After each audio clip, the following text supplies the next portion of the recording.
So imagine you're diving this multi-million-dollar fighter jet, right, toward the ground. Oh boy. Yeah, scary thought. You're doing like 400 miles per hour, and you suddenly panic and just yank the control stick all the way back to your chest. Right. Your lizard brain takes over. Exactly. And the craziest thing is you will instantly stall that aircraft. You'll just fall out of the sky. It totally defies our basic ground-based intuition. I mean, we are so conditioned to believe that speed equals safety in the air. Like fast means flying, right? Exactly. But the fluid dynamics of flight, they simply do not care how fast you're going if you fundamentally break the geometry of your wing. Yeah, and that is exactly what we are getting into today. Welcome to the Deep Dive, everyone. We are tackling a massive stack of FAA handbooks, advisory circulars, and advanced aerodynamic guides. Some really dense material in there for sure. Oh, super dense. But our mission for today's deep dive is actually really fun. We are putting on our master flight instructor hats. Yes, the CFI hats are officially on. And we are putting you, the listener, right in the left seat of the cockpit. Like, you are our eager middle school student getting your very first flight lesson. And a nice little Cessna 172 or maybe a Piper Archer. Yeah. And we're going to unpack the invisible physics behind one of the most, misunderstood, adrenaline-pumping concepts in all of aviation, the aerodynamic stall. It's such a loaded term, too. I mean, the word itself carries so much baggage. It really does. What do you think of when you hear stall? Well, for most people, hearing the word stall conjures up this very specific terrestrial image, right? Like you picture being at a red light in a car with a manual transmission. Oh, yeah. The worst feeling. Right. The light turns green, you let the clutch out way too fast, the whole car shudders violently, and the engine just dies. Just that terrifying silence of a dead engine. Exactly. And I think that's why the concept terrifies people so much when they hear it in the context of flying. I mean, if you're sitting in a metal tube thousands of feet in the air, the absolute last thing you want is silence. Right. But the FAA Aviation Instructor's Handbook dedicates a huge amount of ink to totally decoupling those two ideas. Totally. They have absolutely nothing to do with each other. Nothing. A stalled wing has zero correlation with a broken engine. I mean, the engine could be running flawlessly at maximum takeoff power. The propeller is just happily chewing through the air. Yeah, roaring away. But the airplane is falling. Because a stall is a purely fluid dynamic event, the wing simply loses its ability to generate enough lift to, hold the airplane up against gravity. The engine hasn't quit, the wing has just stopped flying. Precisely. So, okay, to visualize how a physical object just, stops flying, the aerodynamic guides use this really intuitive physical analogy. It's a great one. Everyone has done this on a road trip. Yes, you're riding in the passenger seat, doing maybe 60 down the highway, you roll down the window, and you stick your arm out into the wind. Classic. And if you hold your hand perfectly flat, parallel to the road, it just slices right through the oncoming air. Yeah, that slicing motion is what aerodynamicists call attached airflow. Attached airflow, right? The air molecules are splitting cleanly over the top of your hand and under the bottom, and then they seamlessly rejoin at the trailing edge of your palm. But then, you get bored and decide to play airplane. Yes, you do. So you tilt the front edge of your hand, the side with your thumb up just a few degrees, and suddenly you feel this invisible, magical force pushing your hand toward the roof of the car. You're generating lift. It's so cool. Why does that happen? Well, you're creating a pressure differential. The air hitting the bottom of your hand is being physically deflected downward, while the air flowing over the curved top of your hand has to travel faster to keep up. Right, to meet back up at the back of your hand. Exactly. And that faster air creates an area of low pressure. That low pressure essentially sucks your hand upward. And here's the catch. The system has rigid limits. Oh, very rigid. If you get greedy with that lift, right, and you tilt your hand up to a 45-degree angle, presenting your whole flat palm directly to the wind. The lift completely vanishes. Completely. Your arm just gets violently shoved backward toward the rear window of the car. Yeah, because that smooth flow is destroyed. The air can no longer follow the shape of your hand. It just hits a wall. Right. And that violent shove backward is exactly what an airplane wing experiences. The physics term for how much you tilt that wing into the wind is the angle of attack. The angle of attack, AOA. Right. And the technical definition from the manuals is that it's the angle between the wing's chord line, which is just like an imaginary straight line drawn from the front leading edge to the back trailing edge and the oncoming air. And that oncoming air is what they call the relative wind. Relative wind. Yeah. Okay, break that down for us because that's a tricky concept. It really is. That distinction between the ground and the relative wind is where most people get tripped up. Yeah, for sure. Because when we hear the word angle, our brains default to thinking about the nose of the airplane pointing up toward the clouds. Like pointing at the sky. Exactly. We think about pitch relative to the horizon.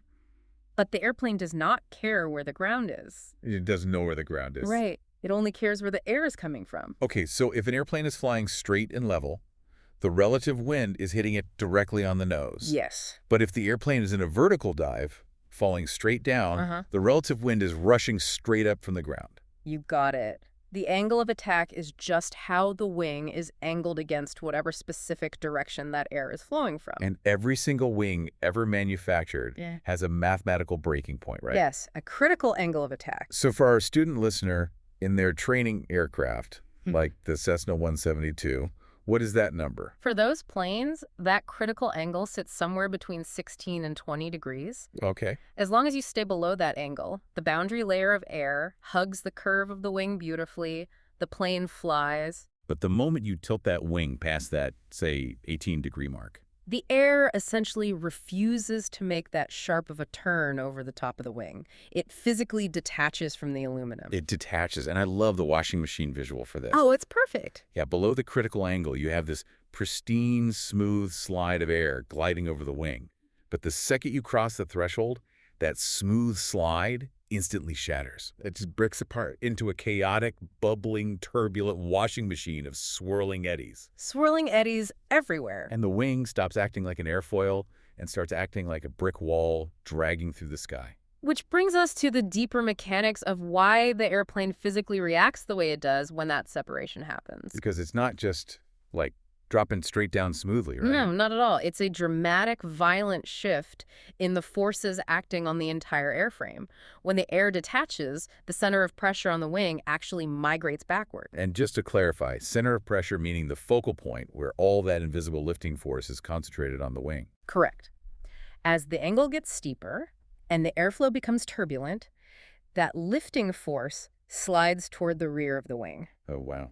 Now, airplane designers intentionally place the center of gravity, the heavy balance point of the aircraft, slightly forward of that lifting point. To make it stable. Exactly, to ensure the plane is naturally stable. So, because the heavy nose is pulling down and the lift has moved backward and ultimately failed, the nose of the airplane is naturally inclined to drop heavily. Just pitch straight down. Hmm. And not to mention what is happening at the back of the airplane. Oh, the tail. Yes. Yeah, that turbulent washing machine wake off the stalled main wing. It blasts straight backward into the tail section, Right into the horizontal stabilizer. which normally acts like an upside-down wing pushing down to hold the heavy nose up. But if you disrupt the clean air hitting the tail with this chaotic blast of turbulence, The tail stops pushing down. and the nose drops like a rock. It's actually brilliant engineering. The interplay of those forces means that an aerodynamic stall is actually a self-correcting design feature. Wait, really? Self-correcting. Assuming the pilot doesn't interfere, yes. The physics literally force the heavy nose down, which naturally decreases the angle of attack. And restores the smooth airflow over the wings. Exactly. The problems only arise when a human pilot fights that natural engineering. Oh, man. Which circles us perfectly back to that fighter jet scenario we opened with. Yes, the 400-mile-per-hour stall. Because understanding the angle of attack shatters another massive misconception in aviation, which is the idea that you have to be flying slowly to stall. That's a huge myth. The FAA sources refer to this as an accelerated stall. Accelerated stall. Yeah, we just established that the critical angle of attack is a fixed aerodynamic number, right? Let's use 18 degrees. Okay. That metal wing will stall at 18 degrees, whether you are flying at 60 miles per hour or 400 miles per hour. So if I'm in that sleek jet, Right. and I bank incredibly hard into a steep turn at 400 miles per hour, I'm pulling G-forces. Right, your apparent weight increases. So the wings suddenly have to work much harder to hold up an aircraft that suddenly feels like it weighs 3 times its normal weight. And to generate that massive amount of extra lift, you have to increase your angle of attack by pulling back on the control stick. Ah. And if you pull too hard? If you demand too much lift for the turn, you will tilt the wing past that 18-degree threshold.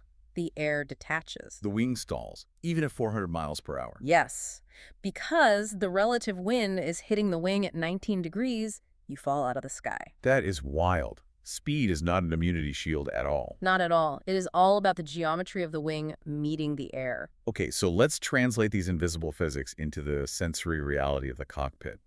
Because our student listener isn't seeing a giant digital protractor hovering outside their window, right? No, you don't get to see your exact angle of attack visually like that. You have to rely on environmental cues. And the training manuals map out a very specific sensory timeline of what happens inside a light aircraft right before the drop. It really is a sensory roller coaster. The first cue is auditory. What do you hear? Well, as an aircraft increases its pitch and begins to approach that critical angle of attack in a practice stall, it loses airspeed. Okay. So the aggressive, loud rush of wind tearing past the fuselage and the window starts to fade. The cockpit gets eerily quiet. The calm before the aerodynamic storm. Exactly. But aircraft engineers know that humans under pressure might easily miss that subtle quiet. Oh, yeah. Human factors are tricky. So they build in a very loud, impossible-to-ignore mechanical failsafe. The stall warning device. Yes. Most light aircraft have a small sensor located directly on the leading edge of the wing. It might be a little metal tab or a small vacuum opening. And as the angle of attack gets dangerously high, The changing air pressure at the front of the wing triggers that sensor. It blasts the shrill horn or a high-pitched chirping alarm directly into the cockpit. just screaming at you. Yeah, and it's designed to trigger a few knots before the actual stall occurs to give you time to react. So the horn is blaring like a fire alarm. But you are also feeling a radical change in your hands, right? Yes, the tactile feel completely changes. The advisory circulars use a very specific analogy. The controls get mushy. Mushy. Yeah. Normally, flying feels incredibly crisp. You turn the yoke a quarter inch, the ailerons on the wings bite into the fast-moving air, and the plane just snaps to the side. Like driving a sports car. Exactly. But as you approach the critical angle, the smooth airflow over those control surfaces, the ailerons on the wings and the elevator on the tail, it becomes sluggish and turbulent. So moving the yoke feels less like slicing through the air and more like, what? Like dragging a wooden spoon through a thick vat of soup. Ugh, wow. You have to make massive sweeping arm movements just to get a sluggish, delayed response from the airframe. Okay, so you have the quiet wind, the screaming horn, the soup-like steering. And then comes the physical manifestation of that turbulent wake we discussed earlier. The buffeting. The buffeting. Because the air is detaching from the main wing in those chaotic, swirling vortexes, that violent wake hammers the tail surfaces. So the whole plane starts shaking. The entire airframe begins to shudder.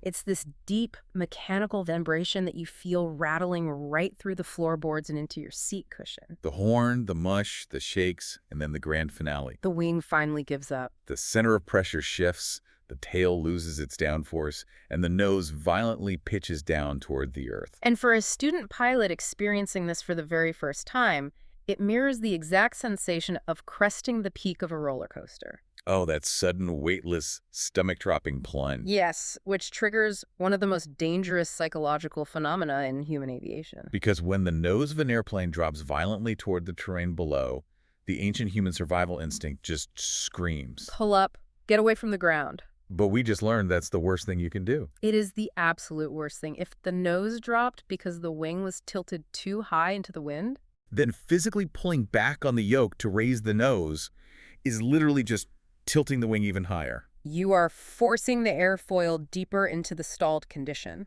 You're demanding lift from a wing that has already definitively told you it cannot provide it at that angle. It's just going to keep falling. The aircraft will just continue to plummet, fully stalled and shaking, as long as you keep pulling back on that yoke. So to combat that lethal lizard brain panic response, flight instructors drill a specific recovery sequence into their students. Hear muscle memory. Yeah, it's essentially a mandatory high-energy video game combo move to save the aircraft. I love calling it a combo move. It really is. And the FAA doctrine outlines it in 3 core steps: push, roll, power. Push, roll, power. And the most critical of those is the first action, push. You must physically shove the control yoke forward, moving it away from you, Pointing the nose of the airplane even further down toward the ground. pointing the plane at the crash site in order to avoid the crash site.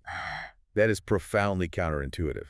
It really is, but it is the only way to satisfy the fluid dynamics. Right. By pushing the nose forward, you instantly reduce the angle of attack. You drop it from that critical 20 degrees back down to a safe 10 degrees. And the absolute moment you do that. The turbulent washing machine of air vanishes. The boundary layer of air snaps back onto the curved surface of the wing. Lift is restored instantaneously. The wing is flying again. It's amazing how fast it happens. Okay, so you've fixed the aerodynamic breakdown with push. Step 2 in the combo is roll. Right. You use the rudder pedals and your ailerons to roll the wings perfectly level relative to the horizon. So if the plane was banked into a turn when it stalled, you roll it flat. Why is that so important? Well, you want 100% of your newly recovered lift vector pointing straight up into the sky to fight gravity. Makes sense. If you are banked 30 degrees to the left, a huge portion of your lift is pulling you sideways instead of up. Which means you are still losing precious altitude. Exactly. Level the wings to maximize your vertical lift. Push forward to reattach the air. Roll to point the lift vertically. And finally, power. Yes. You smoothly advance the throttle to maximum allowable power to climb away. No, wait. Why is power the third step? I feel like the natural urge would be to jam the throttle forward the exact second the stall horn goes off. Or to just blast your way out of the descent. Yeah. More power equals safety, right? It's a dangerous trap, actually. Really? Yeah, relying on the engine to power out of a stall without fixing the wing first is bad news. Mm-hmm. In many propeller-driven aircraft, abruptly slamming the throttle to full power creates a massive surge of thrust. Okay. And that surge naturally forces the nose to pitch up. Oh. And pitching up is exactly what we don't want. Exactly. If you haven't aggressively pushed the yoke forward to lower the angle of attack first, that sudden burst of engine power will pitch the nose even higher and violently worsen the stall. Plus, doesn't the air pushed backward by the propeller do something too? The prop wash, yes. It slams directly into the tail elevator. So if you add full power while you are still pulling back on the yoke, you are making that elevator hyper-effective at pushing the tail down. Forcing the nose dangerously high. Wow. The sequence matters immensely. Fix the fluid dynamics first by pushing, orient the lift by rolling, then use the engine power to minimize your altitude loss and accelerate away from the ground. Push, roll, power. Okay, I think our student in the left seat is ready. You think so? Oh yeah, it's time for an interactive check for understanding. We're doing pop quiz. Let's do it. All right, listener, grab your yoke. Scenario 1, true or false? I'm ready. You're flying along, enjoying the view, when suddenly the stall horn starts blaring. True or false? You should immediately grab your parachute because your engine has completely died. I hope they know this one. False. Oh, false. The engine is perfectly fine. You just tilted the wing too high and disrupted the smooth air. Nailed it. Okay, scenario 2, multiple choice. You are flying a super fast, sleek jet plane going 400 miles per hour. You bank into an incredibly steep turn and yank back on the controls. What happens? Oh, good one. A, you go to space. B, nothing, you're going too fast to stall. Or C, you enter an accelerated stall. Definitely C. C, you can stall at absolutely any airspeed if you exceed that critical angle of attack. Speed won't save you. All right, final scenario. Action time. The controls feel like mush. The plane is shaking and the nose is dropping toward the trees. Your brain is screaming at you to pull the nose UP. Don't do it. What is your actual combo move? Say it with us. Push, roll, power. Push, roll, power. Lower that nose to save the day. They passed. Great job. Congratulations, you just passed your first CFI ground school lesson. And honestly, the advisory circulars hammer this home constantly. Reducing the angle of attack is the supreme directive in aviation. The ultimate rule. You can have a dead engine, you can have a fire, but if you don't control the angle of attack... You aren't flying a plane, you're riding a falling object. Exactly. It really changes how you experience a standard commercial flight as a passenger, too. Oh, completely. Yeah. Like, anyone listening to this deep dive is going to view their next flight in C-14A very differently. For sure. When the airliner accelerates down the runway, reaches takeoff speed, and the cabin tilts backward. The pilots up front aren't just pointing the plane at the sky and hoping the jet engines are strong enough to push them up. No, they are deliberately, carefully increasing the angle of attack to carve out the exact amount of lift needed to break gravity. All while monitoring their speed to stay far, far away from that critical angle. And when you start your descent toward your destination, and the jet engine noise drops to a whisper, they are precisely reducing that angle, letting gravity pull the aircraft down a controlled slide of air. You aren't just sitting in a flying bus, you are riding inside a masterclass of fluid dynamics. It's so cool. But before we wrap up, there's one final, totally bizarre edge case from the source materials that we have to talk about. Oh, the edge case. Yes. Because the physics of fluid dynamics aren't limited to aluminum airplanes with jet engines and rudders. Not at all. And it highlights just how universal these aerodynamic principles are. This completely blew my mind. We naturally tend to think of stalls as an airplane-only problem, right? Right. But the FAA's Flight Standardization Board reports detail how a hot air balloon can actually experience an aerodynamic stall. Wait, what? A hot air balloon. It's essentially a massive wicker basket hanging from a giant nylon bag of hot air. Exactly. It floats purely on buoyancy. Hot air rises. There are no wings, no ailerons, no propellers. How does a bag of hot air stall? It comes down to how the massive envelope of the balloon moves through different layers of the atmosphere. Okay, picture this. Imagine a hot air balloon descending rapidly from a layer of completely still air into a lower layer of fast-moving horizontal wind. Okay. As the round, curved bottom of the balloon envelope hits that new, fast-moving wind layer, the air has to split and flow around the fabric. Oh, wow. So the round bottom of the balloon acts exactly like the curved leading edge of an airplane wing. Precisely. The air flowing rapidly over the curved bottom of the balloon temporarily generates what aerodynamicists call transient aerodynamic lift. Transient aerodynamic lift. Yeah. The balloon is actually generating airplane-style lift on its underbelly, which dramatically slows its descent. That is insane. But it's called transient for a reason, right? Right, because the balloon is unpowered, it is entirely at the mercy of the wind. It doesn't fight the wind layer. No, it eventually gets pushed along at the exact same horizontal speed as the wind itself. Okay, and as the balloon accelerates horizontally to perfectly match the wind speed. The relative wind against the fabric dies down. The airflow detaches from the bottom of the envelope. And that transient lift vanishes instantly. The boundary layer separates. You got it. The balloon experiences an immediate, uncommanded downward acceleration. A drop. A huge drop. The pilot in the basket might just think they caught a weird, unpredictable downdraft. But aerodynamically? That giant nylon bag just went through the exact same fluid dynamic failure as a fighter jet yanking the stick at 400 miles per hour. A loss of relative wind, a loss of lift, and a sudden precipitous drop.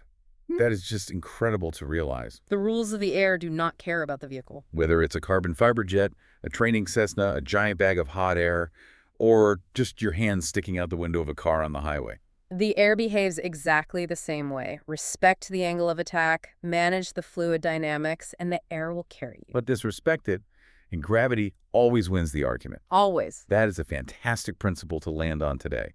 The next time you're cruising down the road, roll down the window, stick your hand out, find that perfect angle where you feel the invisible lift pushing up. And just appreciate the incredible forces at work. Absolutely. Cool. Keep your airspeed up, keep your angle of attack low, and we will see you on the next deep dive.